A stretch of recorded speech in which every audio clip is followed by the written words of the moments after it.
Hello. Ayun. Good evening, everyone. Thank you for being here. This is the second time. I never thought na may pangalawa pa pala. It was only one time volunteer, sabi ko kay boss. Ngayon, binigyan ako ng mas tougher topic na to discuss. We have power couples here.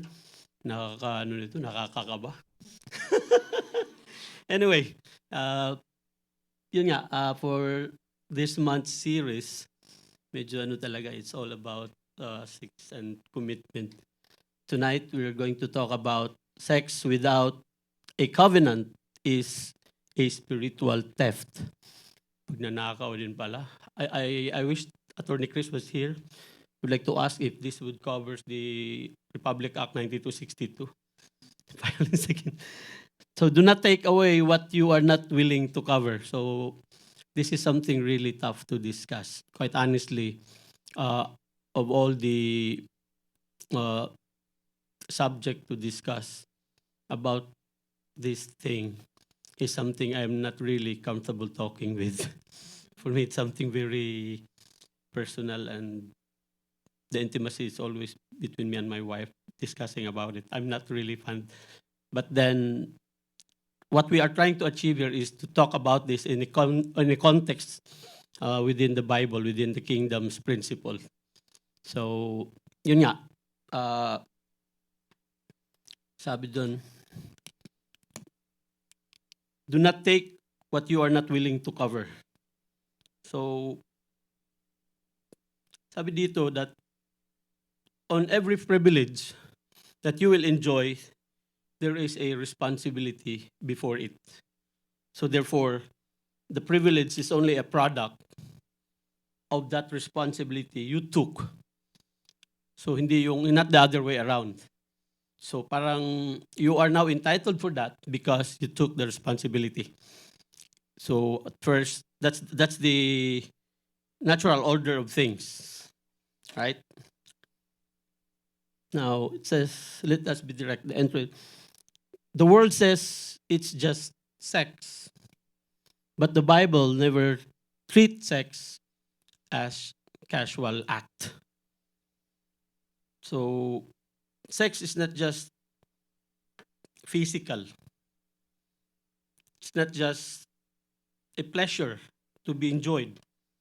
Sex is not just a chemistry nor two bodies connecting. That is why the Bible says two shall become one flesh, right? So not one thing, not a one night stand, not just an experiment to do. It's not something in a just one memory to be enjoyed and then after that, lana. But one flesh. So sex is powerful. It is, because it is God who designed it. And from my understanding, it is also one of the tool God used in the creation, right? Yung sabi niya sa Bible na go spread the word, so and multiply. So it is a tool. But then, unfortunately, at this point of time, it is being used as something very casually enjoyed, not only outside of the without a covenant, but more so outside of a covenant, meaning not only done by unmarried couple, but also married couple who engage on that. So that is something deceit, correct? So that's why sex without a covenant becomes spiritual theft. Now, before you take access or lifelong responsibility, because you need to do that, you need to. So you are enjoying intimacy without covering, you are receiving pleasure without covenant. So you are touching the body without honoring the soul. You are speaking the language of marriage without having that commitment of marriage. So, in real life today, the act of, we should say, we call it PMS na lang. So that I don't have to mention the word every time, PMS, premarital sex. PMS is commonly practiced as far as the law of kingdom is concerned. This was never acceptable. It is described as a sinful act. But today's reality, the act is very common, like I said. Very sad reality, looking at it on a biblical context. However, there's a little good news about it. Not really good, but then there is a little improvement. According to the latest statistics conducted by UPPI, or the University of the Philippines Population Institute, there is a decline from 32% down to 22% among Gen Z engaged committing the act of PMS. So may improvement. Parang bumaba daw as compared to the last studies made a couple of years back.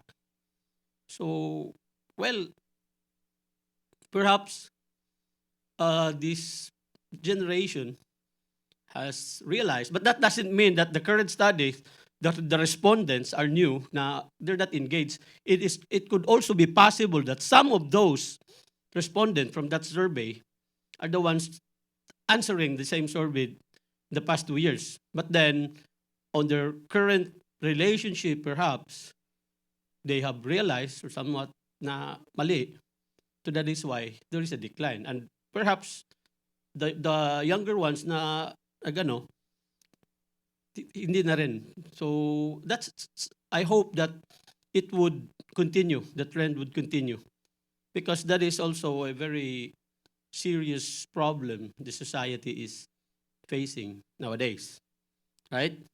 Now, however, the study did not show that how many of those who engage in the act are already committed to each other, because another study shows that 20.5% of Filipino women aged between 15 to 49 are openly cohabiting with their partners without being legally married. So naging uso yung live-in. Hindi pa nagpakasal. So on the same way that marriage registration has plummeted continuously on a multi-year downtrend. So bumaba siya. Perhaps for most are economic reasons. Now, this couple, I should say, they function like married couple already. Some function like a real family kasi iba may mga anak na. It's just that wala pang I'm not saying it is right, but then there is a difference between those who committed the act out of pleasure and those who are committed to each other but wala pang hindi pa kinasal. So that is why recently here in CLCC we conducted a double wedding, because like for Mac and Grace, they've been living for more than 13 years and they already had the daughter.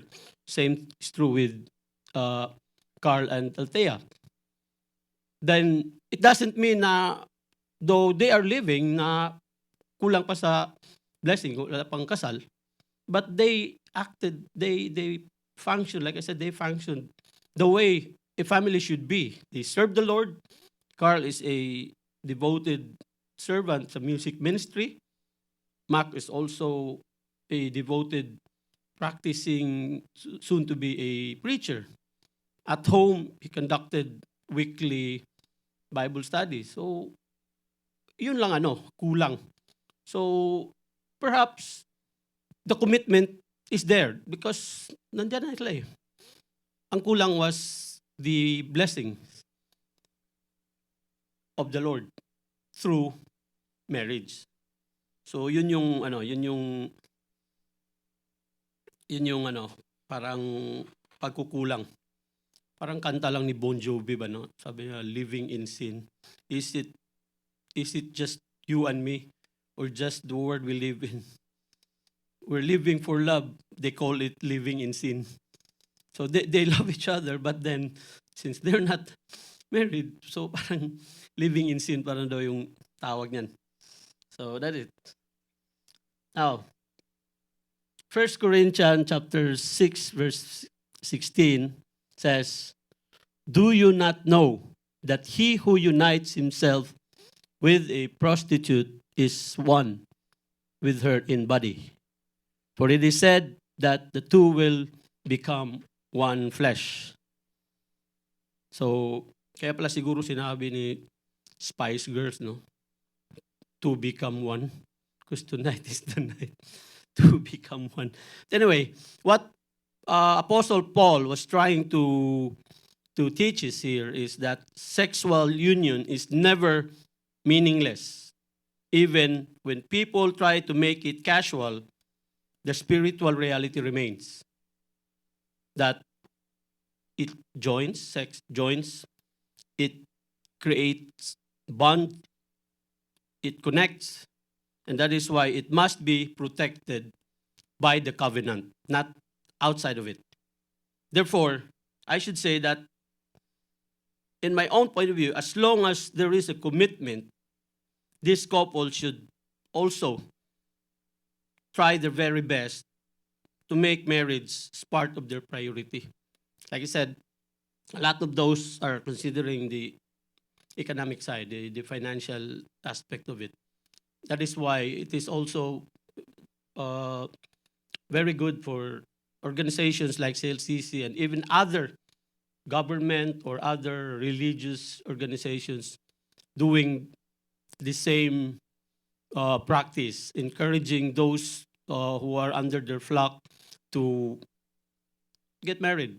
And then there should be a support system like CLCC is doing. So for those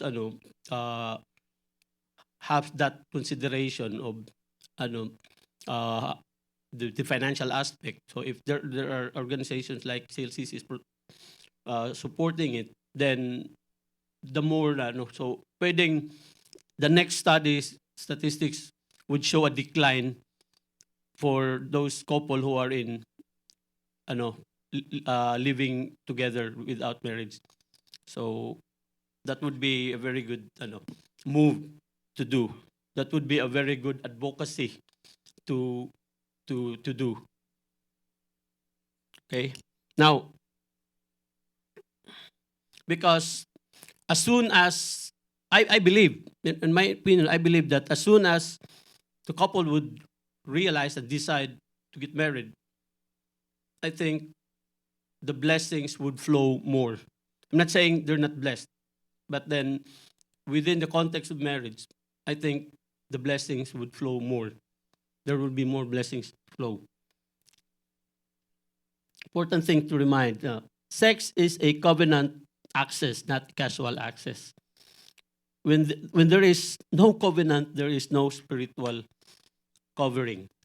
So kaya hindi dapat ibigay yung katawan sa taong hindi kayang panindigan ang buhay. So, more often than not, the point is, I should say, parang tumatama mostly sa lalaki.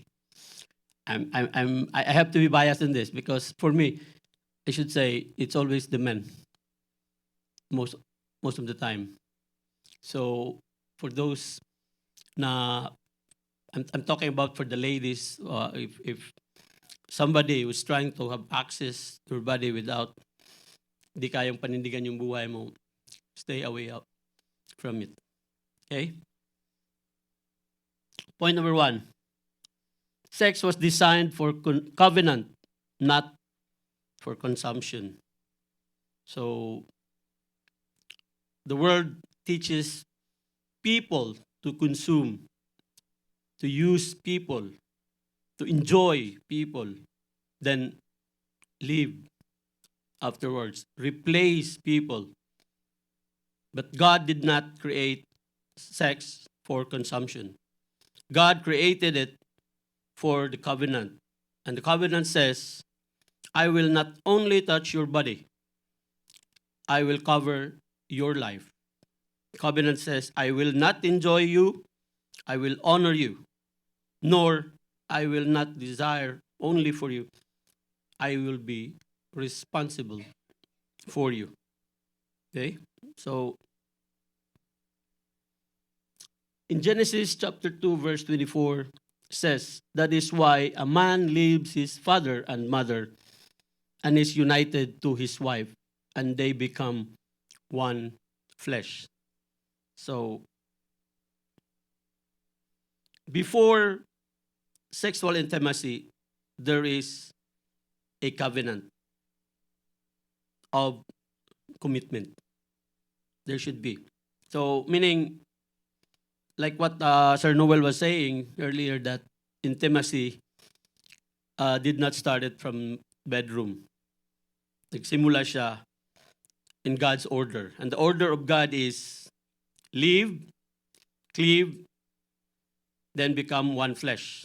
So leaving the family of origin, and cleaving in biblical terms, it means to sever ties from the family of origin and attach yourself to a spouse. So there is that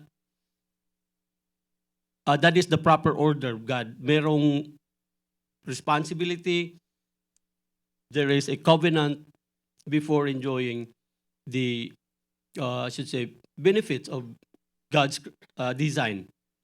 Okay? So, but the culture today is parang baliktad.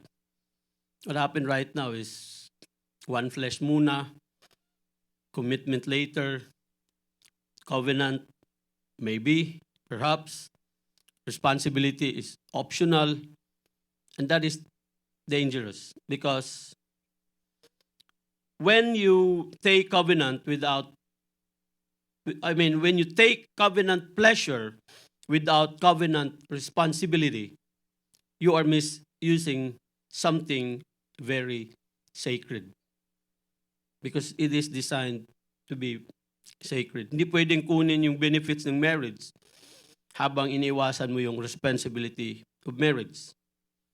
Diba? So, in every pleasure one enjoy, there must be a responsibility. Yun yung ano talaga. Okay? Now, before one flesh, there is living and cleaving. Ano to? Ito. Important things to remind, no? To remind us that do not take marriage benefits without marriage responsibility. Because sex belongs inside the covenant because the covenant protects what sex creates. Point number 2. Sex without covenant takes without covering. So, hindi pwedeng, I think all the points here are all related to each other. Na there should always be covering, there's always be responsibility, there's always be commitment before enjoying it. Sex outside the covenant often says, by the way, often, like what was saying kanina, I just learned it. When you say often or often, they're both correct. I learned it from my English professor in college. Said often told or often are they're both the same. That's why I remember the song by si Marie-Chan says that I've been often told the world's growing old, And friends are hard to find. Yung kanta ni Jose Marizan, I've been often told. Kaya pala sabi ni Jose Marizan, often. Often and often are the same. Anyway. So, parang, like I said, sex outside the covenant often says, I want your body, but not burden. I want pleasure, but not your pain. I want access, but not accountability. I want intimacy, but not responsibility. That is not love. That is taking. True love covers what lust consumes. Di ba? Parang ano yan, kanta lang ng Air Supply, making love out of nothing at all. Hindi pwede. Ganun yung mga yung karamihan eh. Kaya sama yung sabi ni Pastor Nick na we have to be very careful in promoting or following the artist ng may mga kanta na hindi naman nagtuturo ng tama, no? Just like one time, sabi mo yung kanta ni Michael Bolton, said I love you but I lied.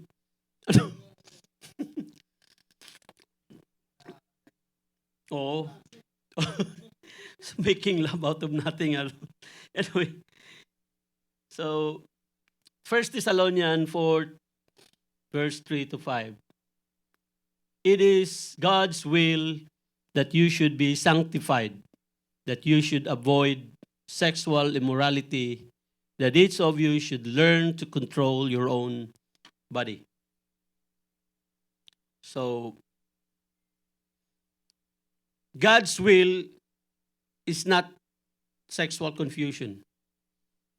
God's will is holiness, honor, and self-control. So, parang ano lang, kapag mahal ka talaga ng tao, hindi ka niya ilalagay sa spiritual danger. If he truly loves you, he will not force you. Hindi ka niya gagamitin, hindi din ka niya dadalhin sa guilt, shame, and secret sin. So, a person who truly loves will protect your purity, not pressure your body. So, kapag may nagsasabi na, kung mahal mo ako, bibigay mo to. So, I should say, it is the voice of the devil talking to you. So, that is manipulation. Iwas ka niyan. Because that is the mastery of the devil. Manipulation and deception. So, gagamitin niya yung sabihin mo na, alam ko, in love yan sa'yo. So, gamitin mo yan. So, if your partner say that to you, then it is the devil who's talking. Get out from that relationship. Okay? Because real love says, because I love you, I will honor you with God. Okay? Important thing to remind us, love protects, lust pressures. So, kung isang tao ay nagpupush ng boundary, hindi intimacy ang hinanap niya. Access lang ang gusto niya. Access lang. Point number 3. Sex creates bonds that casual relationships cannot carry. So, sex creates attachment. Kaya maraming tao ang nasasabi na kala ko wala lang. But after that, they felt connected, confused. They felt jealous. They felt that brokenness and the shame or emotionally trapped. Why? Because sex was designed to bond. Okay? Some just say na do the act and say, no string attached. Parang lang sila, casual lang sila. No, there's no string attached. But later, as they continue doing, it would start, the other party starts to demand time. The other party starts na dapat may commitment na.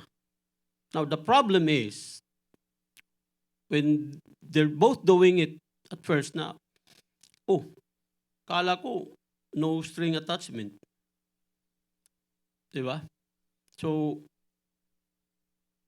maging problema. And then, pwede siyang problems that the bond that created without a strong covenant enough to carry it sometimes or oftentimes destroy. So, that is the danger of treating the act as casual. Di ba? Kasi the act is really designed to bond. So when you're doing it just casually lang later, or oftentimes, it is the woman na yun yung unang tatamaan na, and then started to ask for time.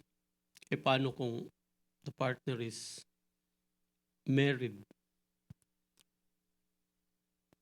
What will happen? Diba?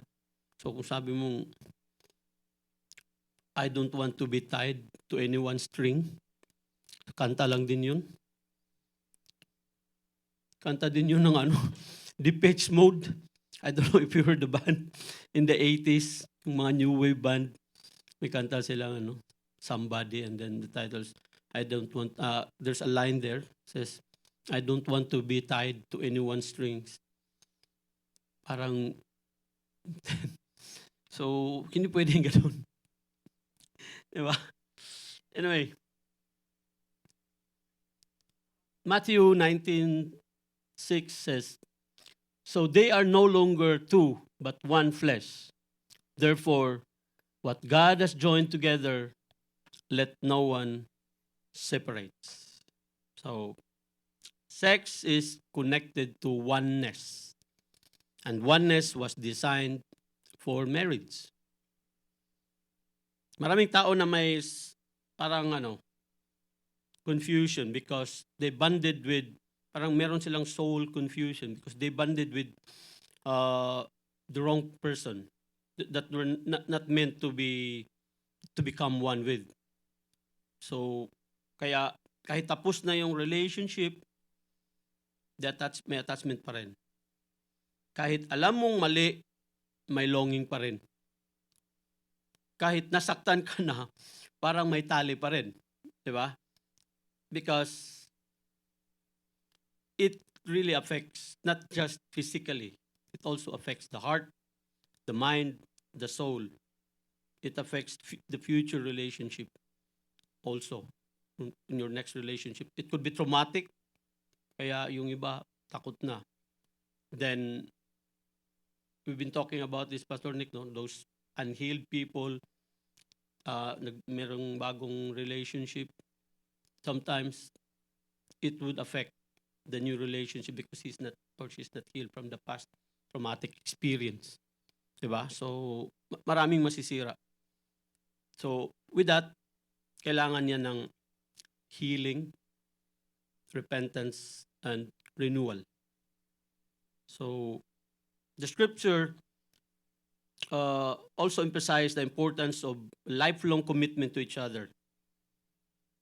Kaya, never support divorce.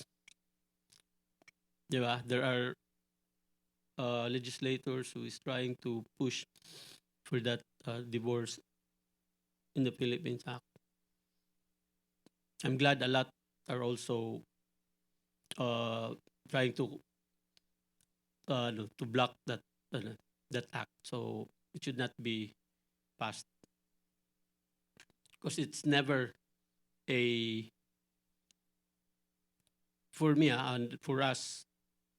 I could still say we are on a conservative practice pa rin. So it should not be considered as a remedy for a not good relationship sa mga couples. There are other ways how a relationship could be healed. Diba? Because it is God's design. So pwede siyang maayos talaga. Anyway.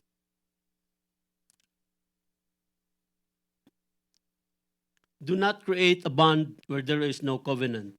Your soul is too valuable to be attached casually. So, hindi siya mumurahing commodity. Diba? It is something very sacred, something very valuable. So we have to preserve it. Point number 4. Purity is protection, not punishment. Okay? Many people think that God's sexual boundaries are meant to limit joy. Sabi niya, killjoy si God kasi dami pang mga bago mo ma-enjoy yung ano. So, but God's boundaries are protection. He is the one who designed it. So He knows anong kahinanatnan. That's why may mga precautions, may mga certain rules you need to follow before enjoying it. Diba? God is not against intimacy. It is His creation. But He knows that intimacy is too powerful to be handled carelessly. Hindi siya pwedeng ano lang. Because boundaries protect what is sacred.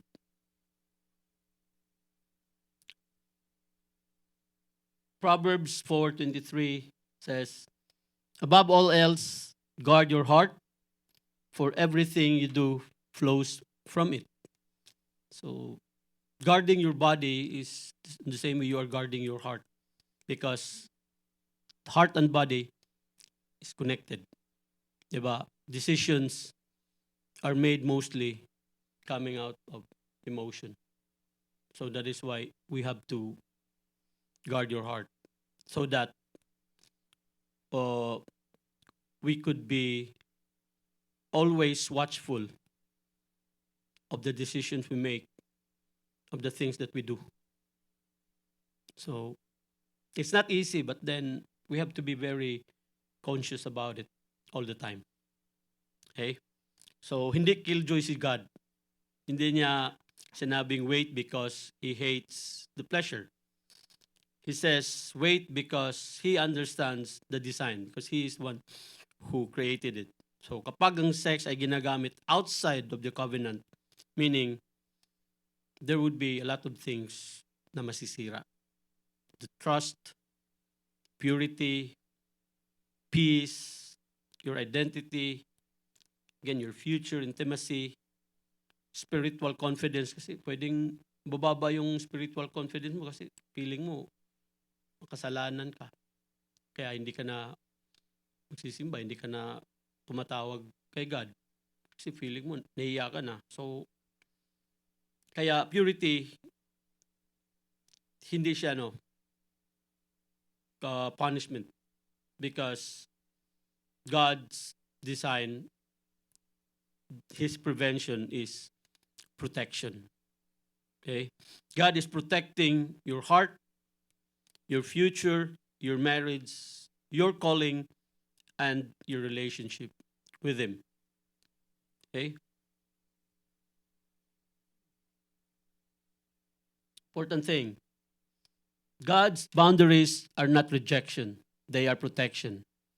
When God says no, He is protecting something sacred. Diba? Parang road sign lang yun. Road sign. Curb road ahead. Slow down. Oh, slippery when wet. Slow down. So they are just giving you warnings not to do, so that you will not suffer the consequences later.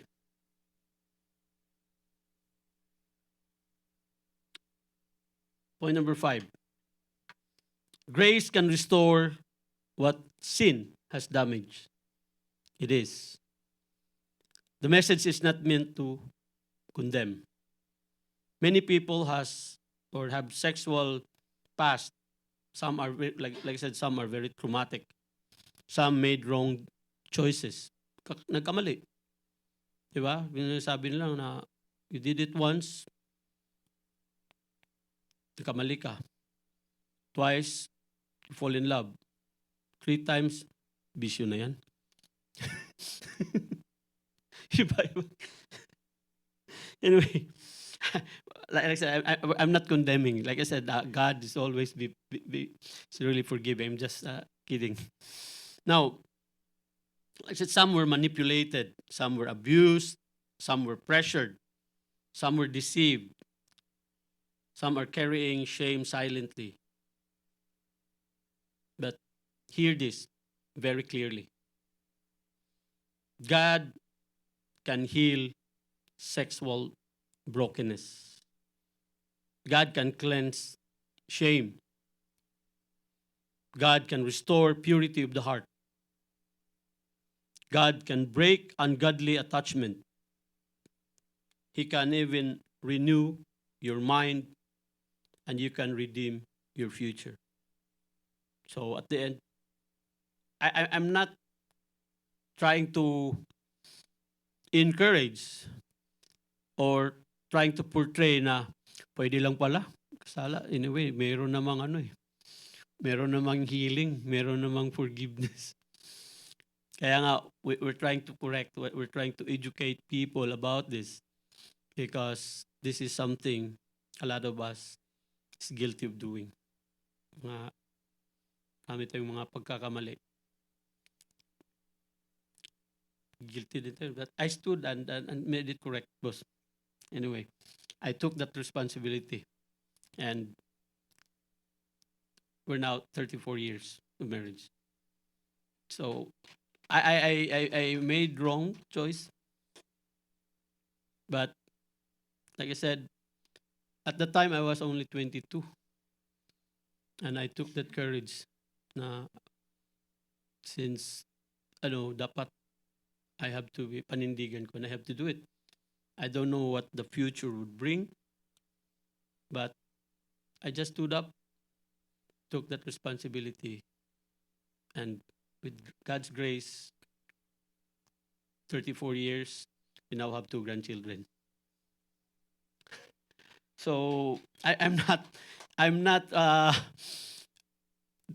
somebody who is very yung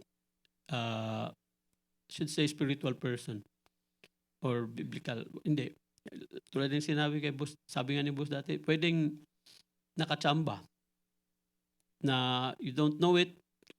We pray, we go to church, but then it's not that my connection as to how the family should run, as to how the relationship should run, not on purely on a biblical context. Hindi. But then, tumama ka eh. That's why, siguro, just like in wealth creation, last week you were talking about there are billionaires na they may not be that religious, but then their acts of creating wealth is not something that they do it for themselves. So, inano nila, pinarami nila yung wealth so that they could help humanity. So, they may not be that religious, but since they're doing it according to what God's will, they are blessed. Like sabi nga ni Pastor Nick, meron pa rin the kind of blessings that they receive. So I think, ganun din, us na if we done wrong, we corrected it, and then like this, we could share this platform to help to educate, especially the younger generations. Diba? So it is something, little by little, kung maraming gumagawa ng talk na ganito, mas marami ring ma-educate about relationship, then the society would be better. Diba? So, 1 John 1:9 says, if we confess our sins, He is faithful and just and will forgive us our sins and purify us from all unrighteousness. So God does not only forgive, He purifies. Just like, uh, pardon me, I mean, correct me, Pastor Nick, if I'm wrong, like I mean, the story about Mary Magdalene, she was, I tried to search, but I never find na she was to some extent kasi, from what I learned or heard before, she was a prostitute. But then, from what I read, she was uh, healed by Jesus out of that 7 demons inside her. She was cleansed. But some says that she was a prostitute. But from what I read, she was a financier sa mga advocacy ni Jesus. But anyway, perhaps she committed sins, kaya may demons inside her and Jesus cast it away. So my point is, whether you have done something na grave, yung sins, whatever it is, when God forgives you, you will be purified. So you can still be in connection with this topic. So somebody who is sexually broken and tend to not forgive themselves na, minsan, sila na yung sarili nila yung ano, no. If they would seek the Lord's forgiveness, then they will be healed and be purified completely.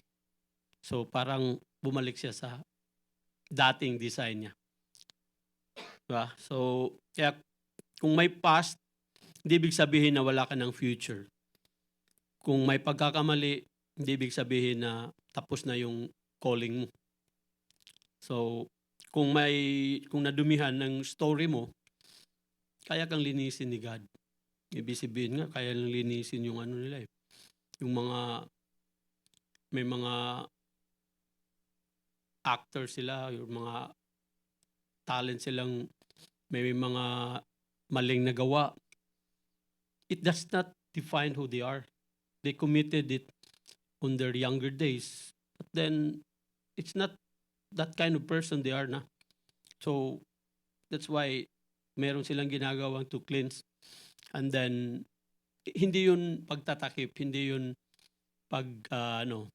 parang binago nila yung they just showing na they're not the kind of person who you think you are just because you know meron silang nagawang mali in the past.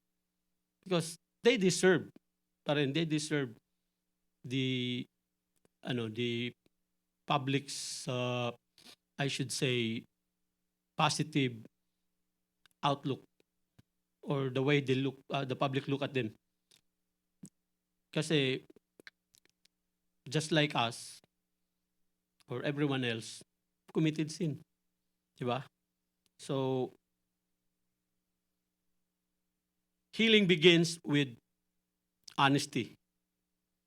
But then you have to stop hiding. You have to stop pretending. Ihangad mo yan lahat kay Lord. Stop defending sin. Bring it to God. Like I said, ihangad mo lahat. Confess, repent, get help if needed. Your trusted spiritual advisor, you can seek help from them so that you will feel like they could guide you the right way. They could advise you what you should do. Diba? So you have to set the boundaries na that time. After doing the act of forgiveness, then on a relationship or somebody who's broken and having a new relationship, you have to set the boundaries. You have to set it right. God is not finished with you with that once kung nagkamali ka. Okay. Your past may explain your pain, but it does not have to define your future. In Christ, restoration is possible. There is restoration. Yun yung kagandahan. If you are in line or if you are seeking for God's mercy and grace after all of what you've done. Okay? So, practical applications. For the singles, do not give covenant access to someone without covenant commitment. So kung walang commitment, do not give access to your body. Ano yun?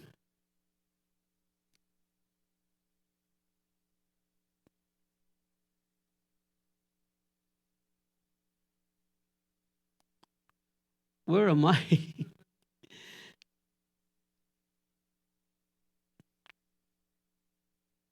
Yan. So, guard your body, guard your heart, guard your private conversations. Because it could also lead you to, yung, your privacy should always be protected. Do not let loneliness lead you to sexual compromise. Choose holiness even when desire is strong. Yan, medyo, it's a tough one to do. You have to be very conscious about it whenever it occurs. For dating couples, set clear boundaries early. Do not create situations that feed temptation. Do not use love as an excuse for sin. If the relationship pulls you away from God, it is not healthy. Bail out. A God-honoring relationship protects purity. And for married couples, honor the marriage bed. Protect your covenant from pornography, fantasy, adultery, or emotional affairs and secrecy. So, Jake, yung subscription mo sa VBM, ano? Wala na, no? Anyway, sorry Jake ano lang. So, ano yan especially for married couples, you have to honor the marriage bed. Sometimes, may mga pagtataksil. And the worst of it all is that they've done the act inside the very home they built. Yun yung yung pinaka foul of all the foul.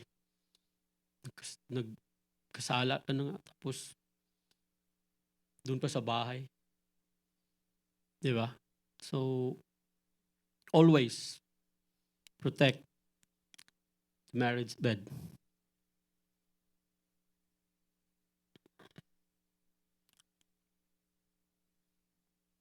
Do not let outside attachments enter sacred spaces. So, wag nang mag-entertain in anything that could possibly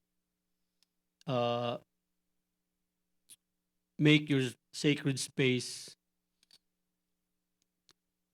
parang magulo. So, as much as possible, iwasan. Keep intimacy pure, safe, loving, and exclusive. It should be only exclusive to you both as couple. For those with sexual brokenness, come back to God, receive forgiveness, break ungodly ties. Seek counsel. Like I said, you can seek counsel from your spiritual advisors. Renew your mind. Believe that God can restore what sin tried to destroy. Okay? Okay, truth. Sex without covenant is spiritual theft. Pagnanakaw pala yun. Because it takes what covenant was designed to protect. It takes intimacy without responsibility. It takes pleasure without covering. It takes access without commitment. It takes the language of marriage without the covenant of marriage. Okay? God's design sex is sacred. The body is holy. The heart must be guarded. The covenant must be honored. Final reminder. Do not let someone access your body while avoiding responsibility in life. Because you are not cheap. You're not casual. You're not disposable. You are created in the image and likeness of God. Your body is a temple. Your purity matters. Your future matters. Your covenant matters. God honor God, with your body. Now, from my own understanding, parang ano lang, the topic tonight can also be somewhat related to, or can be summarized into one verse,